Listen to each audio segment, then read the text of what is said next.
Assalamualaikum warahmatullahi wabarakatuh. Alhamdulillahirabbil alamin. Assalatu wassalamu ala asrafil anbiya'i wal mursalin wa ala alihi washabbihi ajmain. Amin.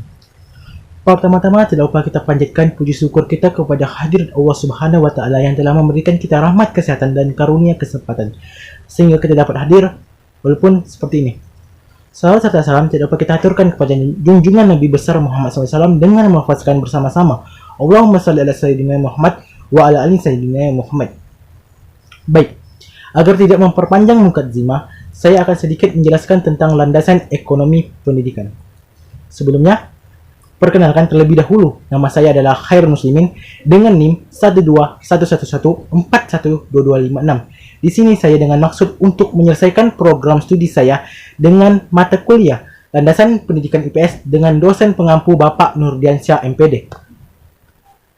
Yang pertama adalah tentang pengertian landasan ekonomi pendidikan. Landasan adalah dasar, tempat berpijak, atau tempat dimulainya suatu perbuatan. Sedangkan ekonomi merupakan faktor yang sangat penting dalam menunjang aspek pembangunan pendidikan. Pendidikan berasal dari kata didik. Lalu, kata ini mendapatkan awalan dari kata me, sehingga menjadi mendidik. Artinya, memelihara dan memberi latihan.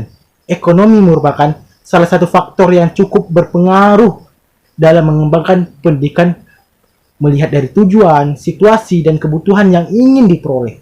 Nah, saya ingin mengkaitkan dengan pengertian landasan ekonomi menurut para ahli.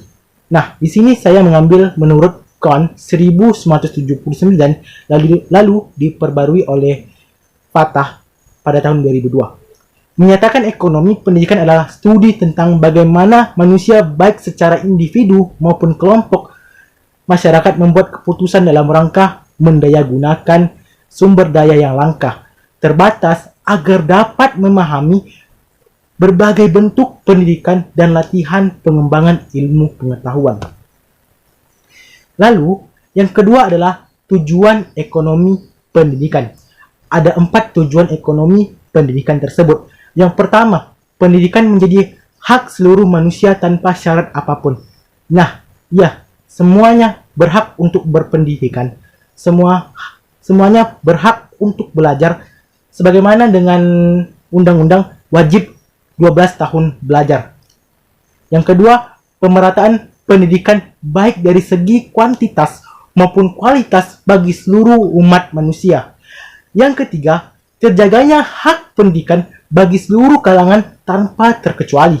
Yang keempat, pendidikan berfungsi sebagaimana mestinya, yakni memajukan dan membantu manusia untuk dan tidak disalahgunakan untuk hal-hal yang negatif.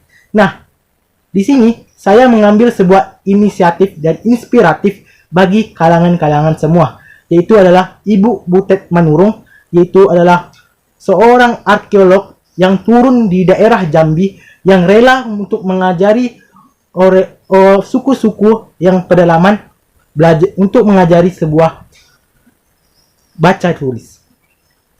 Dari hal tersebut dapat disimpulkan tujuan ekonomi pendidikan dapat disimpulkan dalam dunia pendidikan adalah untuk menjaga kelancaran proses pendidikan.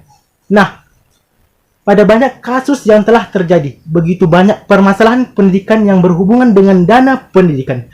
Salah satunya adalah mahasiswa yang harus terpaksa untuk berhenti kuliah karena semakin tingginya melonjak naik maupun mahal karena SPP maupun UKT. Nah, selanjutnya adalah peran ekonomi dan pendidikan. Ada 2 peran ekonomi dan pendidikan. Yang pertama, ekonomi memegang peranan penting dalam kehidupan manusia. Yang kedua, agar tidak kalah bersaing dalam era globalisasi saat ini. Nah, dapat disimpulkan bahwa peran ekonomi dan pendidikan adalah sangat erat dalam menunjang kelancaran proses pendidikan. Dari sebagai bahan pengajaran ekonomi yang membentuk manusia ekonomi, yaitu manusia yang dalam kehidupannya sehari-hari memiliki kemampuan dan kebiasaan, memiliki etos kerja ataupun tidak bekerja. Lalu, kegunaan ekonomi dalam pendidikan. Kegunaan ekonomi pendidikan sangat terbatasi oleh 7 aspek. Yang pertama, untuk membeli keperluan pendidikan yang tidak dapat dibuat sendiri ataupun bersama siswa. Seperti halnya adalah papan tulis maupun yang lainnya. Yang kedua, membayar jasa semua kegiatan pendidikan. Sebagaimana halnya yang kita ketahui bahwa guru perlu digaji secara per bulan. Yang ketiga, membayar jasa semua kegiatan. Yang keempat, untuk mengembangkan individu yang berperilaku ekonomi. Yang kelima, untuk memenuhi kebutuhan dasar-dasar dan keamanan para personalitas pendidikan. Yang keenam, meningkatkan motivasi kerja. Yang ketujuh, membuat para personalitas pendidikan lebih bergairah bekerja. Efisiensi dan efektif dana pendidikan. Efisiensi dalam menggunakan dana pendidikan adalah penggunaan dana yang harganya sesuai atau lebih kecil dari produksi dan layanan pendidikan yang telah dirancangkan.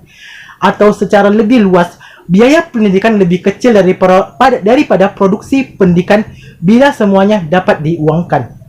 Peningkatan efisiensi pendidikan adalah salah satu dari kebijakan pemerintah hasil Rapat Kerja Nasional pada tahun 1994. Nah, yang terakhir adalah peran landasan ekonomi pendidikan dalam menghadapi problem di Indonesia.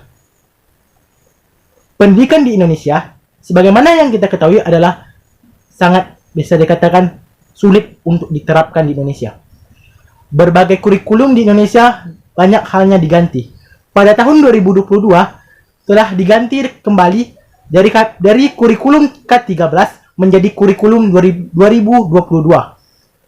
Fungsi ekonomi dalam dunia pendidikan adalah untuk menjaga kelancaran proses pendidikan, bukan merupakan modal untuk dikembangkan, bukan untuk mendapatkan keuntungan.